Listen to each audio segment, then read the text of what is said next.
Good afternoon, ladies and gentlemen. Thank you for joining Leader Dialogue webinar hosted by Forum Excellent BUMN or State-Owned Enterprises Excellence Forum.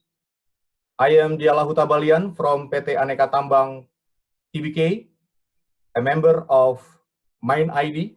I am the moderator of today's webinar. In order for today's Leaders Dialogue session to run smoothly and orderly, I need to share the procedures for this webinar session. The Leader Dialogue will be held in two sessions, namely sharing session by guest speaker for 30 minutes and question and answer sessions for 20 minutes. Webinar participants can use chat box to communicate and the team will respond. Questions to the speaker can be done through the Q&A box during sharing sessions and or during Q&A sessions. The moderator will facilitate by selecting questions from the Q&A box. If needed in the Q&A questions, direct questions can be opened. Participants can raise the hand through the button and the moderator will choose who will ask. At the end of today's session, the team will send an evaluation link through the chat box to be filled out by participants. Please cooperate to be able to fill in the link.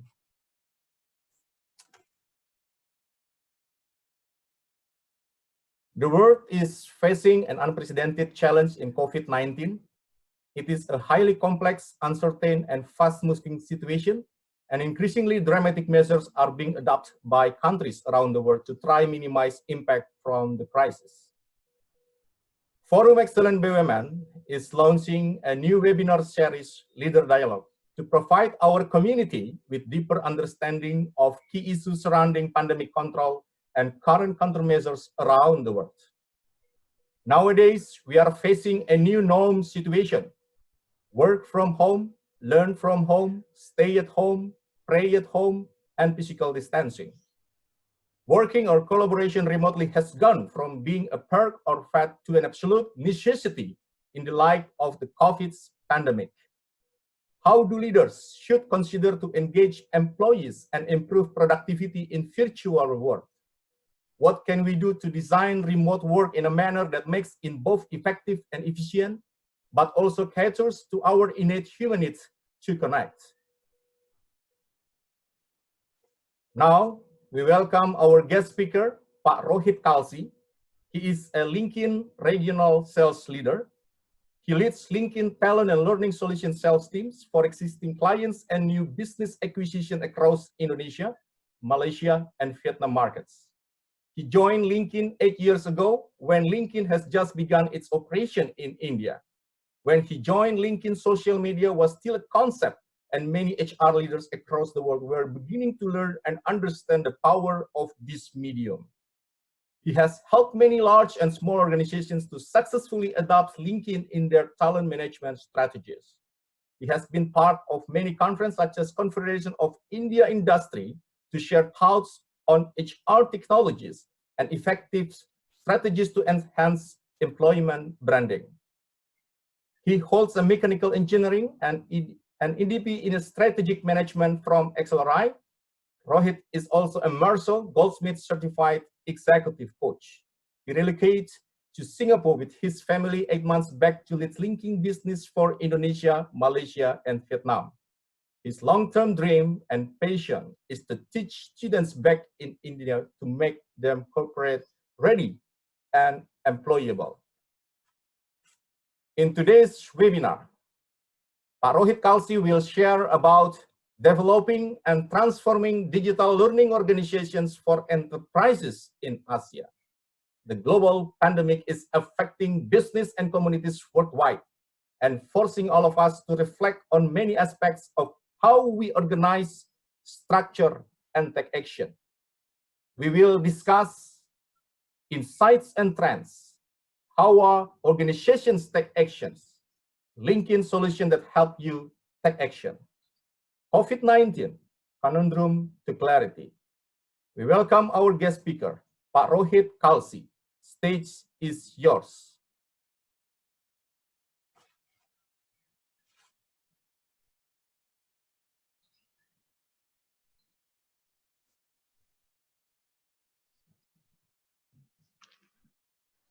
Thank you, Dilaha.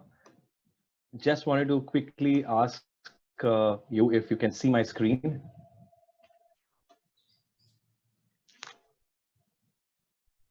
Yes, we can see your screen, Pak Rohit. All right, okay. Thank you so much for this August introduction, Mr. Dilaha, and thanks to FEB for inviting me. So I want to make it not very a serious kind of a conversation, but I'll take it into a flow, and hopefully people on the as participants have gathered some insights from this dialogue. So the intention here, ladies and gentlemen, is primarily in terms of not focusing too much on the presentation per se. Just hear me out. There'll be certain aspects which I'll pick up from those slides, where I will lay emphasis on, because the slides can typically become a lot boring because there's a lot of text there. So I'll pick out the highlights from those slides and talk to you about what's happening and what can we do. So before I begin, I was actually going through about what FEB is and what does it do. So I was pleasantly surprised and really happy to understand that how FEB is trying to implement the Malcolm Baldrige framework, right, which is essentially about how to make organizations more effective through innovations across various aspects, from leadership to strategic planning to workforce and so on and so forth, right?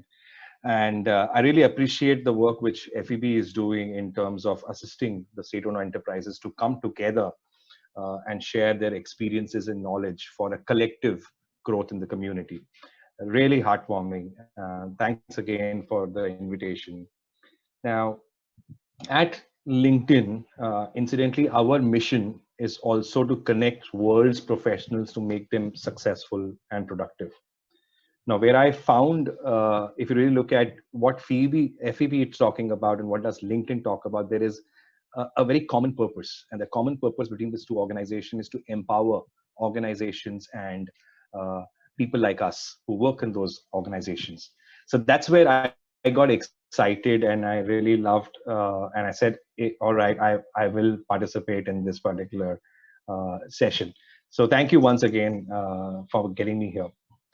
Now, what I'm going to talk about is more in terms about how data is actually playing an important role, irrespective of what situations we are in. The COVID situation, these are so unprecedented and uncertain times that we need directions. Now, what better could be a way of getting directions where data can actually help you understand where we are moving? So I'm very fortunate to be part of LinkedIn at this point of time, because we are a very data-driven, data-centered organizations. So whether we take decisions for LinkedIn per se, for us as employees of LinkedIn, or our customers, or generally the whole member base which we have at LinkedIn. So an ideal time where we can actually talk about how does it make an impact. So in the session today, I'm actually going to cover three things. Number one is about this bringing this data into life, share that with you, and show you a pattern where we are heading. Especially this data is not a dated data. This is like at the moment data. This is real-time data. From the data, the second part which I will move into is about how we are seeing organizations across the world uh, address the situation where we are, certain best practices, so that this can inspire people, the participants here, to think a little more deeply and implement certain things which you feel and you resonate with.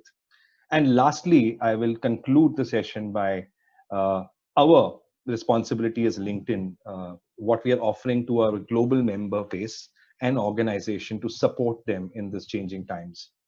So the insights and trends, that's the first part I wanted to kickstart so that it helps you understand where we are moving and in real time data wise. Now, before I start, a few things of why is data important and where does LinkedIn stand from a data perspective. What you see here is primarily what is our current member base across the globe. So at LinkedIn per se, we have about 675 million members, and these are professional members across the world. We have about 50 million companies which are on LinkedIn talking about their organizations, and about 90,000 schools or universities and colleges which are represented here. Now, being on social, this size of member base, size of companies and schools, there's a lot of data which gets generated for any action which any of these members do. So that's the wealth of information, insights, and trends which we are able to offer to our clients, customers, and members to become better in what they do. And that's where our mission of making professional, successful, and productive comes into fortification. Now, while this is the global thing, I wanted to bring it very close to where we are, our home, which is Indonesia.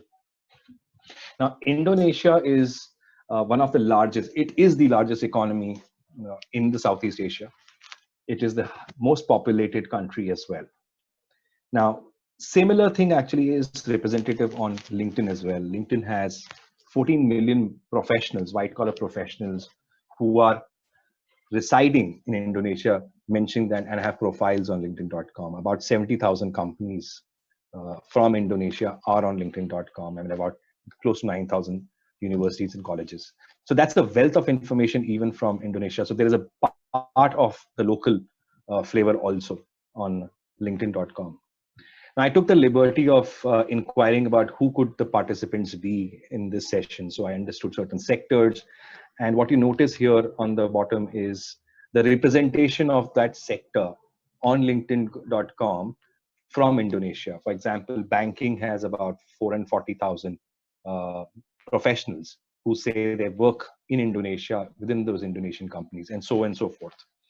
So this is the main foundation of where I'm coming. So we have 675 members, 675 million members across the world, 14 million members in Indonesia. And these members are sharing content, connecting with each other, commenting on certain things, sharing things. So that creates that huge data which helps us to enable people to make qualified decisions.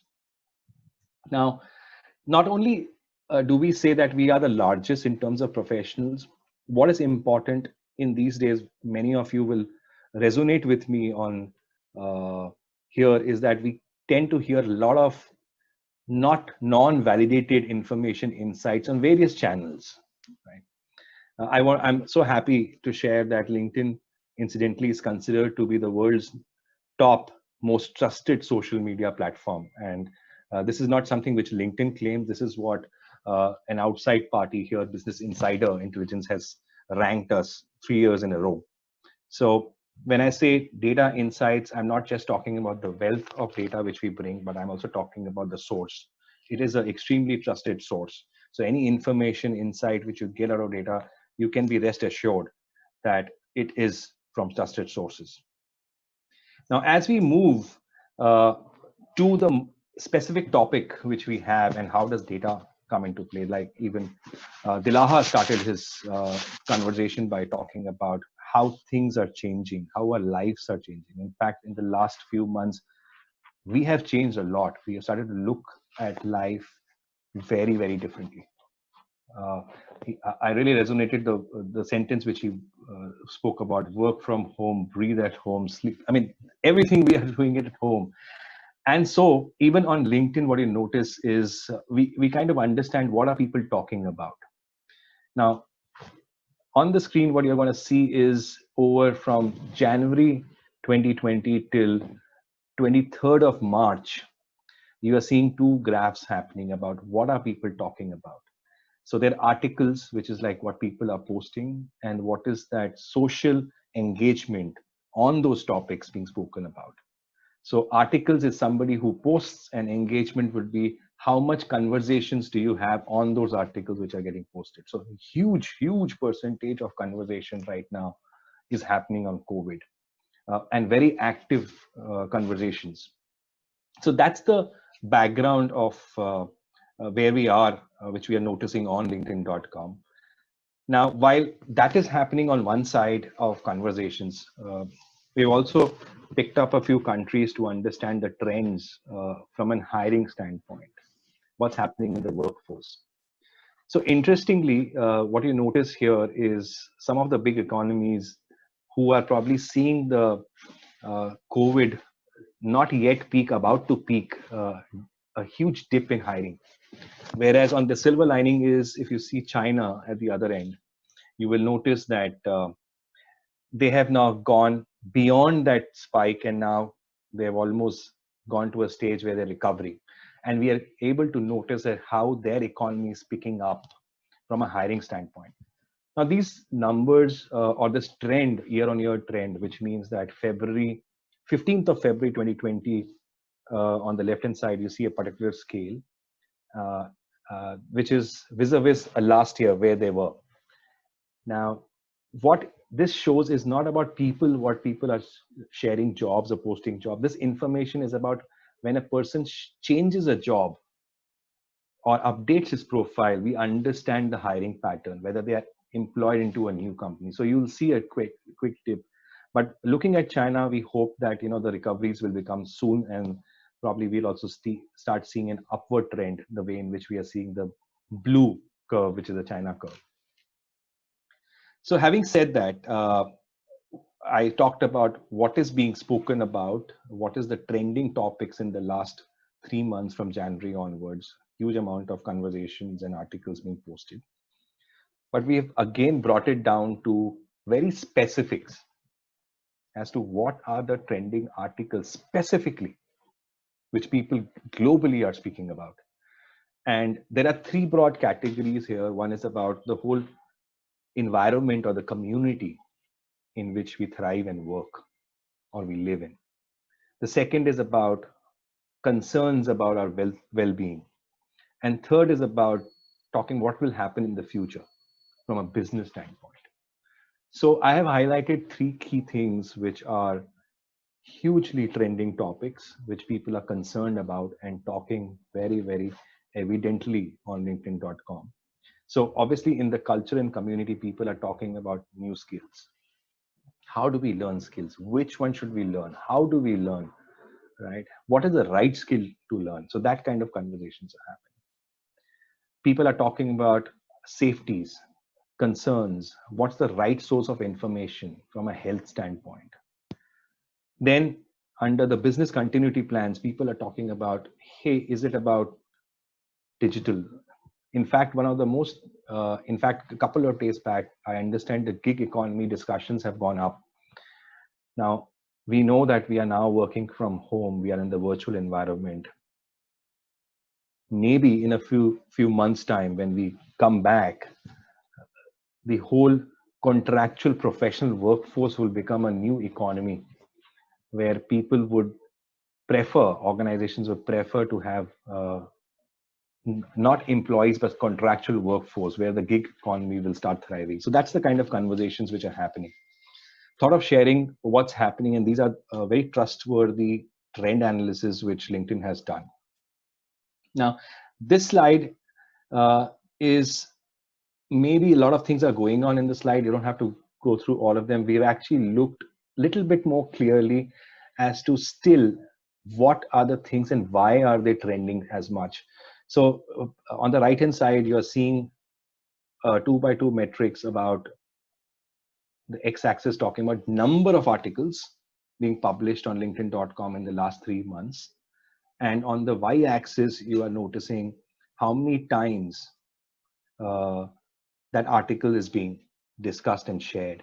So all in all, while you will see there's a lot of conversation on supply chain and productivity as well as gig economy, but it's important in the number of articles being posted. So again, very clearly you are noticing here that what is being spoken about is learning new skills. I think that's going to be extremely critical for any professional, any organization. So those are the kind of things which are happening now, which sets me up while we have trends talking about what's happening under COVID. What are the people talking about? There are conversations about what specific people are worried about. We also found that, hey, let's interpret in terms of what are the things which organizations are doing. What's the best practice? What are we hearing? So our LinkedIn also has an editorial team which works with the data scientists to understand where and how can these be bucketed together so that it becomes simplified for our members and for our customers from a sense of direction. What do they need to do in the future, on the immediate future? So what we have noticed from all those trends, our editorial and the data scientists have actually looked at what are the principles which can help guide organizations in these current situation.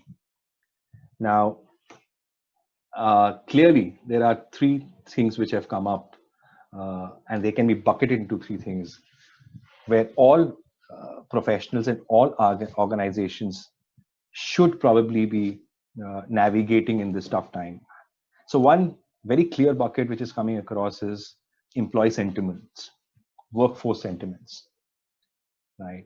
Which could include areas of, when it's just not about organizations feeling that, hey, is my employee productive or not? It's the employees as well feeling, sitting at home, that, hey, am I productive enough?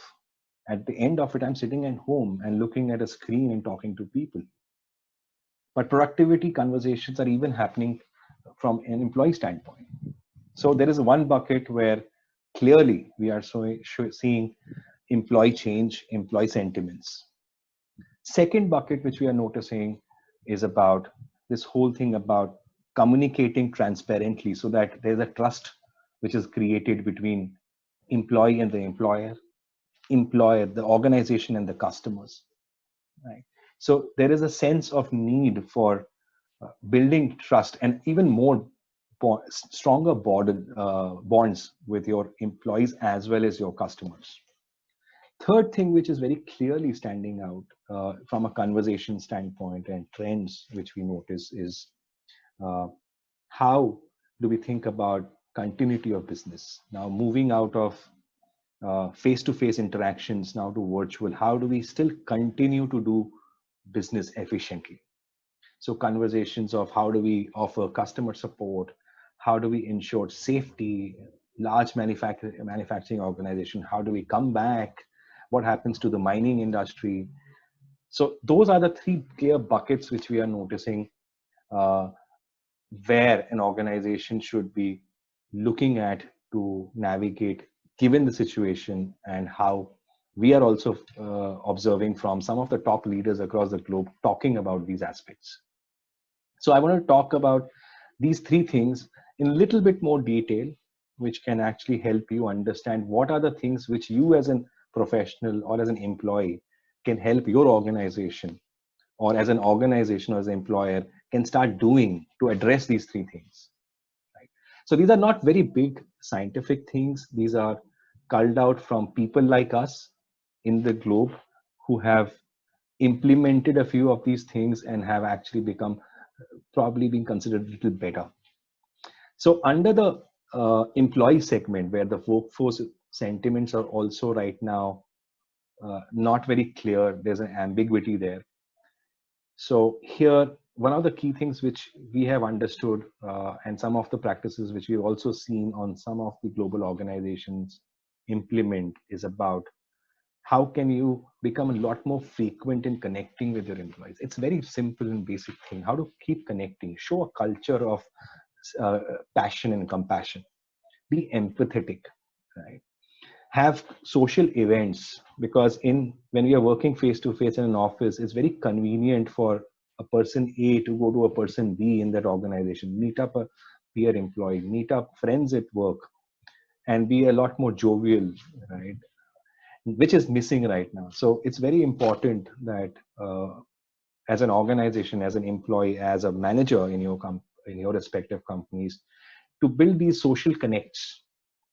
At LinkedIn, let me give you an example from just my team. We are now hosting these Thursday lunches or Friday lunches where we all as a team come together, have our own lunch at our own table in our own house, so that there's a camaraderie, there is a companionship, and people don't feel as if they are distant. So not just us, a lot of organizations are doing it. The key thing here, I think what you could do as an employer or as a manager is also start engaging and encouraging, not just engaging, but encouraging your employees to start taking online courses, to upskill themselves, because these are trying times. Things are changing, and things will completely change in a few months from now. It should not happen that this impacts the long-term career aspirations of people just because they didn't happen to know what they need to do or what skills to learn. So be proactive to being able to share with your employees through trusted sources as to the kind of skills that these employees should be encouraged to learn. So that's a very important component of managing the workforce of today in this current situation. The second, I've already given you an example of productivity here. However, I just wanted to pick on a few things which I found some of the leaders doing, like Salesforce, incidentally, had picked up their top employees and their best practices and started sharing those with their employees so that they could learn within the systems to understand each other, replicate success, be engaged. So that's an example of an organization other than the example which I gave about my own team. But learning is an example here within the organization. And believe me, each organization has immense amount of repository of such experiences and knowledge which they can so very easily share. The second bucket of the principle which we have noticed was the need of building trust. Right? Now, trust, incidentally, as a definition, means consistency over time. How consistent are you in sharing a message, conducting yourself over a longer period of time? So that's trust. Now, in the current situation under COVID-19, which all we are facing, there is different ways and different places from where we are hearing noises, right? There are skepticism, there is rumors, there is so much going on. What organizations or the organizations around the globe are doing right now, which I will encourage all of you to also adopt in a small little way, is in those frequent conversations which you have with your employees, be very transparent of sharing, even if there's a bad news. I will share an example in the next slide after this, how the CEO of Marriott went ahead and very compassionately, very emotionally shared a message, not just for their employees, but also for their customers, especially when you know in the travel tourism market, there is so much of turmoil which is happening. So I would really love that, you know, all of us in our own respective teams, with our own respective colleagues, lead discussions with the idea of building trust and being very transparent, double check of the kind of information where what you have, whether it is trustworthy, right? Is it valid? So that only that information is something which you share. An example here, as I mentioned to you, is about some of the organizations. One of the things which you will notice on LinkedIn.com is we have a channel with the World Health Organization, which comes every day. They come and very transparently share what's happening currently at COVID, so that people like us are reassured, at least to an extent, that this is a true information, this is not fake. So in our respective teams also, it is our duty, it's our responsibility for our team members to share with them what actually is happening. Being very emotional, not just being emotional, but very compassionate, understanding each other. So building trust is the second principle. The third, obviously, which is very key these days, is about how do you drive business continuity. Now, adapting to challenges which are happening right now in your respective businesses, with your team members, with your customers who might not be aware whether they want to secure your services now, or whether they want to pause services with you right now because of cash flow issues. The only thing which is working these days is organization stepping up, not just being transparent, but being forthcoming to talk to their customers, their current situation. That's where the whole leadership comes in. While there's an example which I spoke to you about, the CEO married, I just want to take an example of what's happening in LinkedIn right now. At LinkedIn globally, every week, our exec leadership, which is our CEO and his minus ones, every week have a town hall, speak to all the managers. All the managers every week have a conversation with their team members. And we share it very transparently what's happening, what's in it for them, what could be the impact. Right? So there is a transparency which runs from top to down. While this is for the internal employees, similarly, we are doing it with our customers. So our CEOs and our chief business officer, actually, as soon as COVID was hitting various other countries, he was the first one to actually draft a mail and reach out to every customer of LinkedIn, talking about what has he heard, what is he hearing, what is LinkedIn doing about it, what has LinkedIn learned from organizations like yours, right? And this is the way LinkedIn wants to offer support during this period of time. So this is the exec leadership part of it, which your customers would also appreciate to hear from you. So the three principles primarily to go from uncertainty to a little bit more clarity I spoke about was three things. One clearly was about how do you keep your workforce more engaged? And under that workforce engagement, very critical was learning new skills. And we saw that from the pattern and trends in the first part of my presentation. The second aspect of the principle which we are seeing is how do you become transparent and at this juncture start building trust, giving a little bit more in building trustworthy relationships. We're our own employees to start with. And the third bucket about business continuity was how, as the exec leadership team, can gain a little bit more clarity and start having active conversations internally and externally with the customers. So these were the three broad areas. Now this brings me to the last segment of from my end for this dialogue, was more about how and what LinkedIn is here for. Right? So as I told you that when our chief business officer, or from a business continuity standpoint, thought about how can we enable and empower our customers to navigate between these uncertain times. So a beautiful thing is something is what LinkedIn thought about, that from uh, workforce engagement principle, which I spoke about. Second was on trust. How can we effectively help you guys build more trust?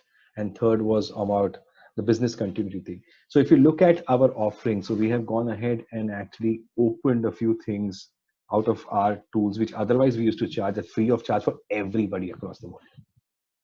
All 675 million professionals, which are our members, all our customers, 100,000 customers across the world, we are offering this free. Right. So number one, which we are actually giving out, is LinkedIn Live. Now, these are when, as an exec leadership, when you want to talk about your business continuity, sometimes you have to have product launches. Sometimes there are conferences, right? Sometimes you talk to your customers. So LinkedIn Live is a streaming service which we have. It is otherwise being charged, is being given out free to all our customers, so that this can help you in continuing your work, in continuing your business. Some of the organizations, like this event which is happening right now on Zoom, we have something called LinkedIn events, which you can personalize for what you want to do with a select kind of audience. Now, this is a very professional way of handling, because this LinkedIn events incidentally sits on your company page on linkedin.com, and you can connect with people on linkedin.com for them to come together, and you can have an event. You can speak to your employees if you want to. You can connect with the audience or a certain section of people who you want to invite under LinkedIn events, and this too is being offered and free. Now, the most critical part which we are doing right now, looking at the situation, we found that the essential services are worstly hit. There are people who are working very long hours, and they're looking for people to join them. So LinkedIn actually has also across the world enabled and for critical sectors like healthcare, clinics, medical practice, mental health, supermarkets, our retail segment, supply chain, for enabling those organizations to post their jobs free of charge. So this is what LinkedIn is doing for these essential services where there's a demand for them to actually accelerate offering jobs to people. Fourth thing which we have done is also at this juncture where there is so much of noise and so much of craving to get the right information place, we've actually created a group or a editorial page which streams assured, trusted information and insights about what's happening under COVID across the world. It brings it together. So very trusted, reassuring content gets filtered into this particular group. So organizations are currently using this for making informed decisions within their own companies. So these are the four things which we are kind of giving out at no charge as a responsibility towards our members and organization. But there is one thing, if this presentation can help and this dialogue can help, would be these last 3 slides. Now, I have started by saying that the trends indicate that learning new skills is important and being productive in your current job is very important. So the last 3 slides here are dedicated towards that. Now, why it is dedicated and why it is important is a few more data points about what's happening across us in APAC. So this is purely from an APAC perspective. You will notice that in the last 3 weeks, the number of hours skill has more than doubled, which means there's a hunger with our members to learn new skills, to stay relevant and be ahead of the curve, to remain efficient and productive in their work environment. So which is being noticed by the number of hours they spend on learning courses on LinkedIn. What are they doing while they're spending this twice amount of time?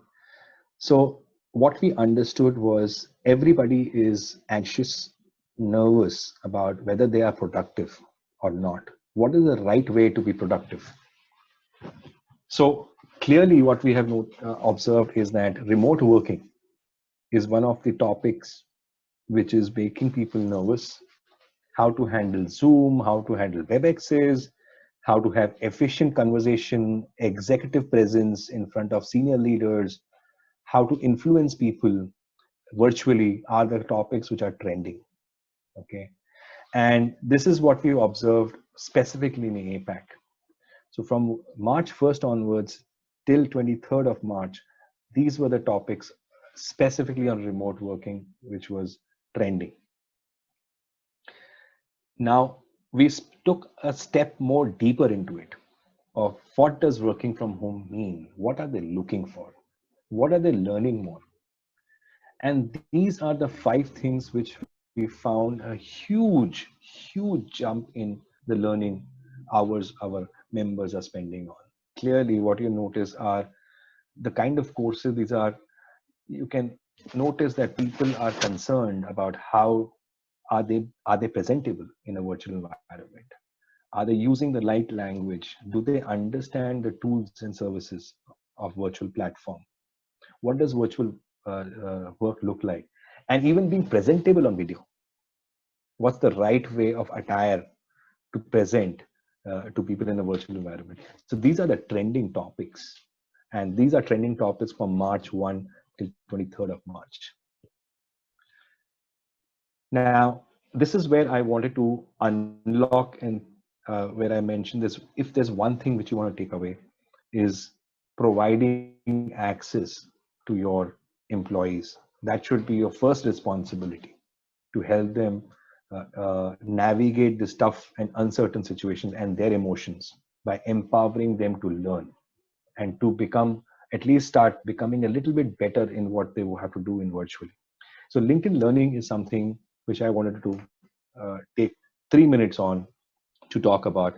So LinkedIn Learning is a learning platform which LinkedIn offers to our customers. Typically, we are known for three things for the reasons for which we are number one in the world. It is the kind of quality of content. So our content is created by industry experts, which means that a person who has actually done it is the person who teaches. And the kind of the content which we deliver by these industry experts are shot in Hollywood studios, which means that the quality of content is magnificent, is awesome. Okay. Now in the first bucket of high quality content, we deal with three kind of contents. One is your soft skills or business skills, which is where your remote working thing comes in.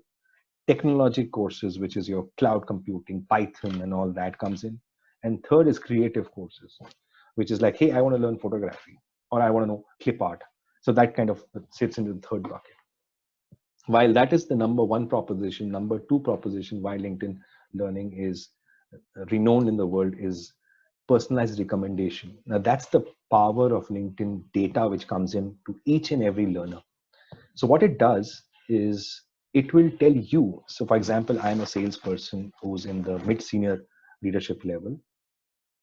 Basis my profile and basis the kind of people who are my cadre, it will recommend me courses from across the world by saying that, you know what, these are the trending skills which you should learn. So there's a very customized learning path which gets driven to professionals like me. And this goes back and connects to our mission, which I started by saying LinkedIn's mission is to connect world's professionals to make them successful and make them productive. So that's the second USP which LinkedIn Learning brings. Third, and very critical in this age, is convenience, accessibility. So if you look at our content, if some of you have had the opportunity to look at our content, we have transcripts, we have video bites, we have 2-minute videos, we have this whole long course. It's available on mobile, it's available on iPads, it's available on your desktops, on laptops. So it's easily accessible across all mediums in which you can interact, and they are bite size as well. Convenience of learning. So that is LinkedIn Learning, but that's not what I'm here for. So that one thing which if I would encourage you to do is we have actually released courses, and these are 16 courses based on the trends and articles which we are seeing on the LinkedIn.com platform of what people are worried about, what they want to learn, and we have made them free. So any global member of LinkedIn.com, any member does not have to pay. This is a course of 16 courses, which takes 13 hours overall from end to end. And you can always learn it at your own convenience. Whether you want to learn it over your mobile, whether you want to learn it in the morning today or tomorrow or day after, you can complete these courses. So what I want out of you all right now, in this juncture of uncertainties, you can start from here.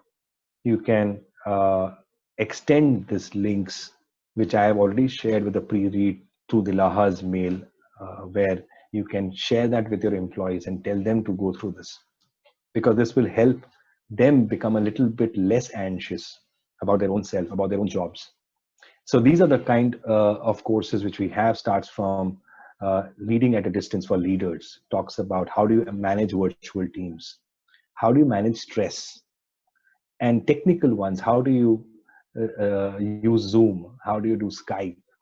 So tips and tricks of what can help your employees and yourself become successful. So that's what I wanted to talk to you about in that pre-read which I have shared. All these 5 items and the links are there. Please feel free to consume them, share it with your colleagues in your organization.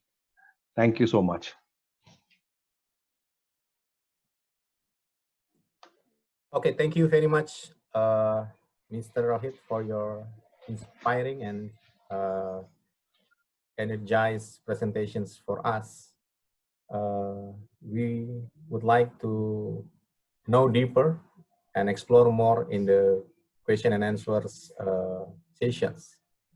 But first, In our guests today, in the attendees, there are a lot of people from various industries, from the state-owned enterprises in Indonesia, and they have many questions that has been shared in the question and answer box.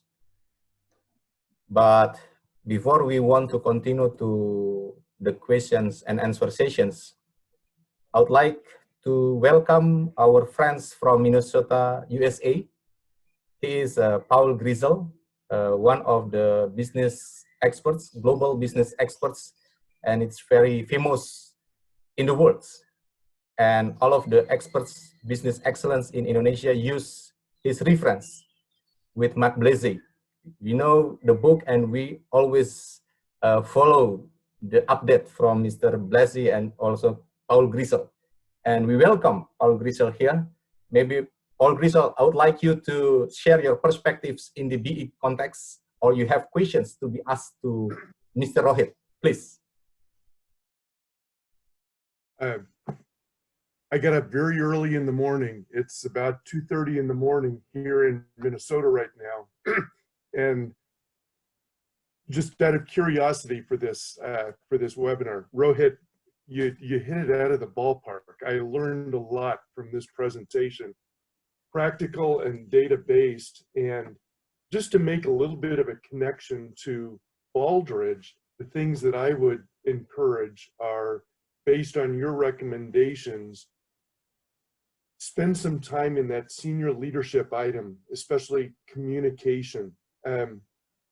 If you've already put together a document addressing those questions in the criteria, whether it's an application, I always call it your management document. I encourage you to look at those things that in this new economy, this new world we're working in, you may have said, here's how our senior leaders communicate. And as Rohit said, there are different ways that you're going to have to communicate now.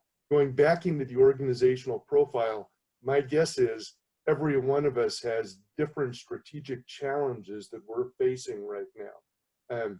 Rohit, you went into a lot of conversation about engaging your employees in, when we're all working from home, how do we keep them engaged in the mission of the organization, the vision of the organization? How do we keep them excited about our job or our mission? And then, of course, category 6, where we're saying, we've got a lot of different ways of accomplishing the work that we're doing, and most especially looking at those business continuity areas to say, this is something that none of us anticipated, but how did we do it responding to it? Were we caught completely flat-footed, or are we following that plan and finding that our plans for this, for a disaster, for an emergency, are working? So, Rohit, I don't really have any questions for you, just to say, wow, thank you for what LinkedIn is doing. It's been a great tool for me for a lot of years, and thanks for what you're doing in making things available to people during these times. Thank you, Paul. Really appreciate your thoughts. And I think one of the things which I take away from here, and Dialah, you and I can probably work on it. There are certain things where we can actually help some of the leaders in terms of their articulation, communication in this kind of scenarios. And these are some of the great leaders of the world who have actually shared certain things on LinkedIn.com. I'm happy to share that offline with you, which you can share with the other leaders from the group. Thank you. Thank you, Paul.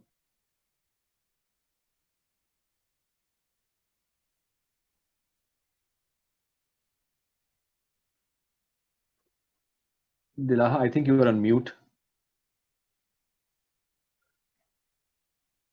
Dialah, sir, you are on mute, can't hear you. Okay, thank you, Mr. Paul, for your feedback, insights for these presentations.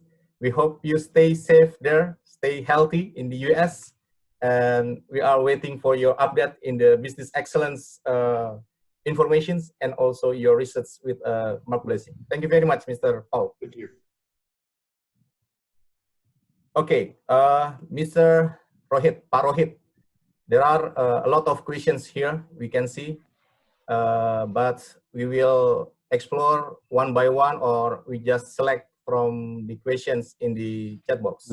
I would like to highlight the questions from Mr. Aditya and also Mr. Chipto. They have basically same questions, but I just want to combine these questions. They are asking you about how to manage database security and data content, and also in the big data situations. It is related to the investment or budgets, how to make it efficient in terms of cost efficiency. Please, Mr. Rohit. Okay. Yeah, so I'll try to answer this question in two parts only, because they are very two different questions, although they might look under the one data heading. So number one question is about security, right?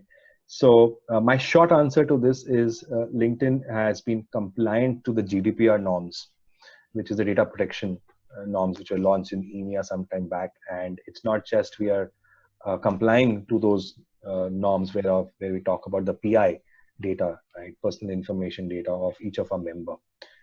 So one is compliance, and not necessarily just for the countries where the GDPR is applicable, but in fact, we are compliant across, following the GDPR norms across the globe, across every member. So there is sense of security from compliance perspective, but now there is another aspect of which comes in, which we have probably recently noticed and observed in the news about certain applications where data was stolen.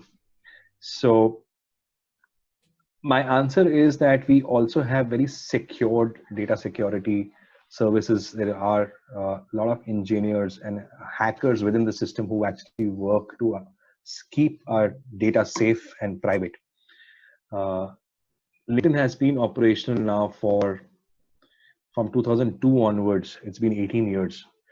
We are fortunate that our security systems and network engineers have, we just had one breach which was published about 8 years back. Otherwise, we've been very fortunate enough that we've been able to keep the security, the network very safe. So that's the first part of it in terms of security. The second is more in terms of, I think if I'm understanding this question right, is about how do we manage data, which is very cost effective in terms, and my understanding of this question is more of how can LinkedIn's data be extended to companies at an optimal price? I think that's the understanding which I have, and that's how I will respond to this question, because I can't necessarily answer about big data in various other organizations. I'll take LinkedIn's example. So LinkedIn, incidentally, has brought its wealth of data using a very subscription-based model. So we give you an access on an yearly basis where you can cull out data, and the data can be culled out in various fashions. It can be aggregated on what emerging skills are there for any particular sector, what are the attrition rates, what are the places where you want to hire quality talent, which are the locations where the supply of a particular skill is higher than the demand, right? So we have opened our data up through a subscription process, which we extended to our customers to use as they go. And these are real-time data. This is not like you have to put in a code to get the data and there's somebody in the back end who works on the data and brings it back to you after 2 weeks or 3 weeks. So it's real-time, it's on demand. Now, in terms of price economics, I think if you go to a Forrester or a Gartner to seek certain customized reports, they might charge you 10 times more for one kind of report which you want. It's an access which you can create your own use cases and derive out of it in a subscription fashion. So it's very economical. That's the short answer to it. Thank you, Pak Rohit. The next question is from Brahmana. You can see in the chat box also. I choose his questions what do you think to measure the productivity of each employees working in the situation crisis, like the situations work from home, learn from home, stay at home, but doing something productive in the situations? Is it important to measure that productivity? And if not, what is how to control the productivity? Okay. So I'm not an expert on commenting on this, but I will share a personal example here. I think and this example is for all the people who are sitting at home and working, who are people who are professionally employed, who are not employers. I think the biggest worry which we understand from people like us is that, hey, I hope we can get our next check or salary in the next month's salary. Okay, so that's one sentiment which is running in people like us, and not just you and me, but everybody who's working. Personal experience is today, if you look at where we are more worried about productivity than the employers, because employers have other things to think about, and that also involves their future prospects, their investors, their stakeholders. But as an employee, my concerns, and this is not just me, my various colleagues to whom I've interacted, it's about, I hope I'm productive. And what we have noticed is people are spending more time today than what they do at work. The personal example which I was going to give you, there was one particular person from our own team who is a lady who's got children at home, and now her nanny is also not there, so she has to cook, she has to manage those children. She is spending about 7 to 8 hours on her laptop working. Whereas when I was talking to her and she was looking so worried and I could see that her health is not well, she told me that I'm anxious, that I hope I have the security of my job. So I told her that, hey, it's not about that aspect, it's about what quality time can you provide. We know there is limited what you can do and there's a limited control which you have. The incident which was there was an editorial which came from New York Times about a week back, which says that you don't necessarily need to be productive at work. You need to keep your sentiments, your physical and mental health well. So as I said in the beginning, I'm not really an expert today. With my team, I am not overbearing myself and micromanaging them, because I know there are a lot of things which are there completely out of their control. They can't do anything about it. Okay, thank you, Pak Rohit. Next questions, Pak, from Mr. Arif from PLN. He's curious about your company, LinkedIn, regarding this COVID situations. His assumptions is the sales should be down, should be slowed down in these situations. And he's very curious regarding how your leaders in LinkedIn take actions through these slowdown situations. For example, regarding to the supplier, difficult to get capital, or your employee becoming stressed or not happy in these situations. Can you share about this? Yeah, so since this is an example for asking about per se what's happening at LinkedIn, one is externally when the revenues are down, what is happening, and the second is for the employee sentiments. So the number one thing at LinkedIn is the first operating priority for LinkedIn is talent. It's an employee centric, and culture is what LinkedIn is known for. So all our data infers that there will be a dip in economies across the world. In fact, Paul was here. I don't know whether he's here or not. There's an estimate that there will be a 30% drop in the US economy in the next 1 year. And similarly, that drop will happen across. It's just not LinkedIn. So everybody knows and is aware that there is a challenge. So there will be retweaks, reset of expectations across organizations, and so will LinkedIn, right? So that is number one. So this is an impact which will happen. The faster we get into realization and get into action mode, the better it is. When I said the number one priority at LinkedIn right now is talent, I will give you an example of what LinkedIn has done for its employees. So as soon as work from home started, we felt that the company felt that it's very important to make our employees feel comfortable from working from home. So they have reached out to each and every employee with an allowance to buy a good ergonomic chair for themselves, because we don't want unhealthy employees. We don't want them to get sick, right? So that kind of leverage is what LinkedIn has provided to their employees. We have in fact even considered offering them emergency family accommodation in case people are struggling with small children at home. They need time off, paid leave. So that is the kind of stance which LinkedIn is offering to its employees. Now, the other aspect is very important. It's not just for internal employees. We are also aware and cognizant of our customers. So all this, what you are seeing right now, what we have offering as a responsibility, those 4 things which I spoke about, were otherwise monetized by this organization. But we know that things will churn around, right?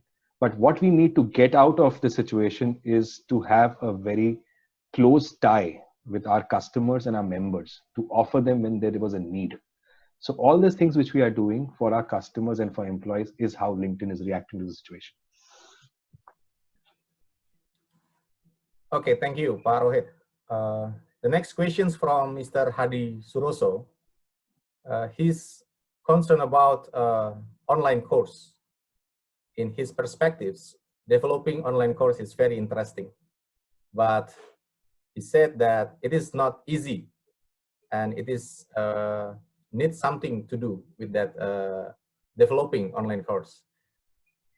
He wants you to share about how LinkedIn way to deal with that, or imagine that Mr. Hadi Suroso wants to develop online course in his company, and how to make it very fun, informal, and everybody love it to do the online course in his company, something like that. Yeah, so I think I'm reading this question maybe a little differently, but I will answer what I've understood and what I think what he would be asking for. First of all, LinkedIn Learning per se has a team of people who creates content and has a team of people who deliver content in certain specific studios and stuff. Now, we are a data company first. Now, being a data company, the first thing which happens at LinkedIn is understanding and predicting what will happen in the future.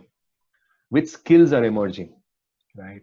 I can tell you the top 3 skills in Indonesia are what, as per the new the kind of courses which people are wanting to learn or are getting certified in. Now, when I have this data, my backend engine, which is the learning engine, kicks off and starts creating content on it, which is then shot in studios with industry experts who have actually done that, and then it comes and becomes part of our library. So that is how LinkedIn goes about and does it. Now, because we have a expertise in creation of content, we know how and what works, whether there are gamification which needs to be done in the learning path, whether there are bite sizes need to be done, or there are quizzes which need to be done, that is taken care by that learning cell. Now, the second part of the question, I think, which I understand, which he's asking for us as a employee or a learning and development professional, how should one person do it for their own when they have to create customized courses for their organization? My suggestion is that you are an expert for a particular content and an expert for particular delivery. There are content designing, instructional designing formats, which each of these learning and development folks understand and very well versed of. So if it's a own content being created by a profession for a particular organization, blended with courses which Coursera, Skillsoft, LinkedIn Learning offers, so that it gives you very personalized from the company, and also what is the top of the world global courses which companies like LinkedIn publish. So blended approach is something which will work. Thank you, Mr. Rohit, for your experience in developing the online courses.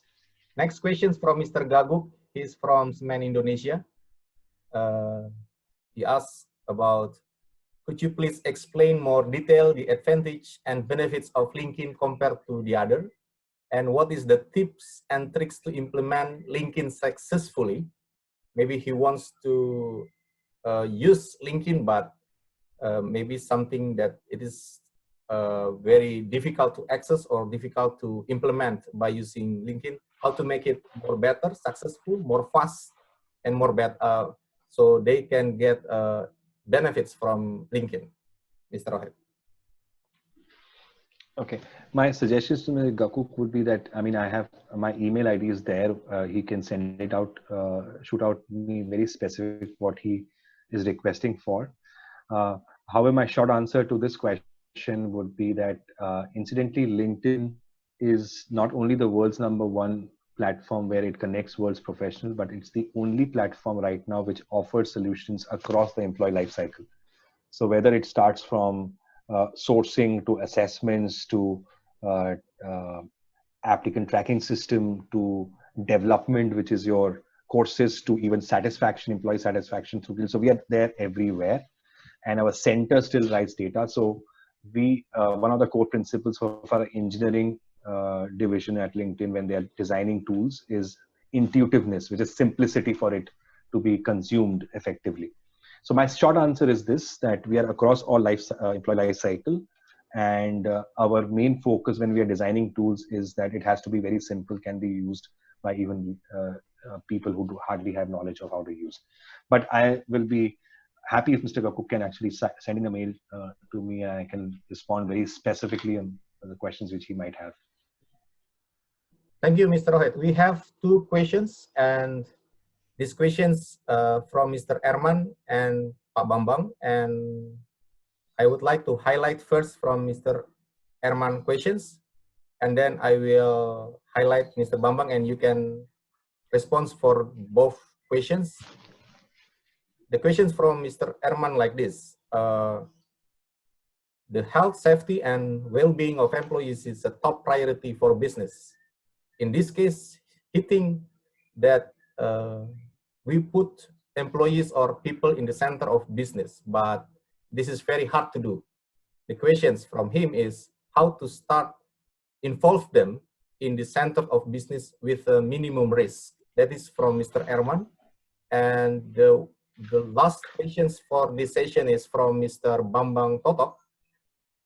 His question is, in the COVID-19 pandemic, how to maintain business continuity plan, and what will do the executive leader like telco to sustain their business? Okay. So the first question was more about taking a call from an organization. I think what I've understood about the question is many times it's difficult to make a decision between business first or an employee first from a safety perspective, right? Because if business is there, employees are there. I think that's the part of the question, that's how I'm reading this. But I think what is happening right now across the world, barring a certain other places where people are also learning, I think the community is getting activated. It's just not the responsibility of an employer for safety. I think the community is coming together to help each other in these circumstances, in this position. So while there's a responsibility of the employer as well, I think the employees are among themselves or helping each other. So it's a responsibility which has to come together.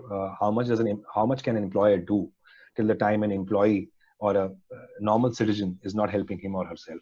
So I think that is paramount, that one needs to concentrate, and specifically, it's very important that organization needs to focus on both, on their business continuity as well, so that the business keeps staying relevant and competitive once the things go around, and also employee safety, because at no point would you be able to execute on those plans which you are thinking in the near future without having mentally and emotionally and physically strong employees. So it works together. Now, the question on business continuity for telcos. How to maintain business continuity plan and what will we do to execute like telco to sustain this sister business? I'll give you an example of Maxis. I think you've heard about this organization called Maxis in the telecommunication space here in Malaysia, right? Now, I found something very interesting what Maxis was doing, and Maxis was not probably what I read. This is what I read on news. Was Maxis actually in this circumstance has actually gone ahead and connected with the healthcare sector, the medical practitioners, clinics, hospitals, and giving them devices and high-speed internet connectivity. I think it is what I'm noticing about this. It's going beyond just dollars or revenues being earned. It's more about helping at this juncture, because today, whatever support or leadership which CEOs like whatever Maxis or other organizations in the world can offer at this juncture will be far more fruitful than kind of discussing about business continuity plan for the next quarter. I think it's a little more longer term. All right. Thank you, Mr. Rohit, for your response to the concerns and questions from the participants of Leader Dialogue webinar today. Thank you a lot for your insights and also thinking in our today's webinar sessions. From the presentations and also the response in the question and answers, I would like to highlight 3 principles to consider in times of uncertainty. First is how to manage employees through change, lead with trust, and adapt to drive business continuity. From the action plan from leaders in the world that Mr. Rohit shared for today, it may become a reference for organizations to do in the COVID situations and start to reflect after COVID situations what they want to do next. Thank you for your insights and thinking, Mr. Rohit, for today's webinar. On behalf of Forum Excellent BUMN, we express our highly appreciation to you and LinkedIn for collaborating to spread positive energy and enthusiasm in the midst of the COVID-19 situations. The Forum Excellent BUMN express these appreciations through this certificate gift to you and also our token appreciations. This is cultures from Indonesia. It's Arjuna. Maybe Mr. Bangun can share about the token appreciations for you. We would like to thank to all the participants also for this today's webinar who have taken the time to meet virtually and learn together. All of participants who have registered and are present today will receive any certificates from Forum Excellent BUMN. Please help us to evaluate an activities today by filling the evaluation form through link that's shared by FEB team in chat box so we can improve the Leader Dialogue webinar in the future. The FEB team will share the link in the chat box, and also in the next slide, there is a link that you can fill the evaluation so we can arrange the Leader Dialogue for future better and give something benefits to all of you. You can attend also the FEB Webinar Festival in April 2020. There are a festival of sharing from business experts in business excellence in Indonesia. It's a virtual sharing sessions in the April 2020. This is our first virtual sharing session from business excellence practitioners in Indonesia to share positive energy and enthusiasm of digital learning in the COVID-19 situations. So, in our closing today, I would like all of us to pray together so that the COVID-19 pandemic situations can soon be overcome and we are always healthy and safe. Let us abide by the COVID-19 protocol with high discipline through the discipline of staying at home, physical distancing, washing hands, working from home, learning from home, praying from home, united, mutual assistance, or gotong royong in the COVID-19 situations. See you at the upcoming Leader Dialogue sessions. Salam Excellence. Thank you very much. Thank you. Thank you.